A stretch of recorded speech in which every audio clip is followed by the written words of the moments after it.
Narito pa isa. Mga kapuso, alam nyo ba na kahit mga pailaw ay hindi garantisadong hindi basta-basta puputok sa Quezon City?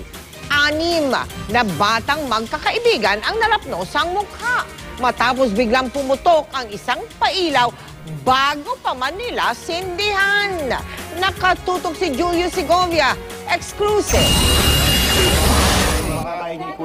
Hindi na halos makilala ang mga batang ito matapos malapnos ang mga muka dahil sa iba't ibang klase ng paputok sa Barangay Pinyahan, Quezon City, alas 6 kagabi. 6 na batang magkakaibigan ang biktima. Kwento ng isa sa mga bata na si Danya, bumili siya ng pailaw na pili cracker sa kapitbahay. Pero bigla raw itong pumutok kahit hindi pa nasisindihan. Kaya nadamay ang iba pang firecrackers na tinda rin doon. Pasinta pa lang po ako, sumabog agad. Tapos pumunta pa ako sa bahay, sinabunan ko po. Tapos binalatan ko po. Tapos sabi ko, wag niyo sasabihin. Tapos sinabi ko na po yung totoo sa kuya ko. Damay rin sa pagsabog ang ilan pang bata na tumatambay lang noon sa court.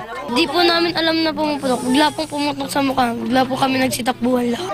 Ang ikinasasama ng loob ni Aling Lydia, ina ng isa sa 6 na batang biktima, bigla raw tumakas si Rudy Magan, ang tindero ng mga paputok. Sana po ay hindi niya iwasan o iwanan yung obligasyon niya dito bilang siya naman kasi po yung nagtitinda. Kailangan niyang kahit lang magbibigay siya ng kunting pinansyal para makatulong sa pagpapagamot ng mga batang itong.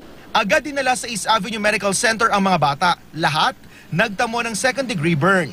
Nagtamo rin daw ng lapnos sa katawan si Magan. Sabi ng may bahay ni Magan na si Laura, hindi nila kayang mag-abot ng tulong pinansyal sa mga biktima. Ang asawa ko po ay masahol pa rin po ang nangyari dyan sa kanila.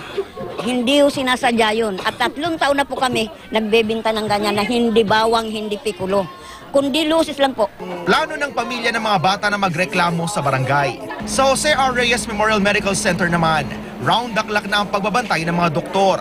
Dito sa Tondo Medical Center, nakahanda na ang mga medical equipment pati na ang mga gamot na gagamitin sa mga posibleng mabiktima ng mga paputok sa pagsalubong sa bagong taon. Nakasterilize na ang mga gamit, gaya ng peanut bone cutter, mallet at pistol drill.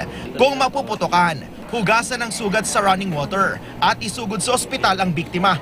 Kung makalulo ng paputok gaya ng watusi, first aid ang pag-inom ng egg white. 5 itlog sa mga bata, 8 naman sa nakatatanda. Bukod sa puting itlog, gamot din sa watusi ingestion ng powdered charcoal o dinikdik na uling. Powdered charcoal, ihahalo siya sa water, then through NGT, papasok siya sa tiyan, tapos i-aspirate para makuha yung tawag natin, yung toxin red na na-ingest ng isang pasyente po. Julio Segovia, nakatutok 24 oras.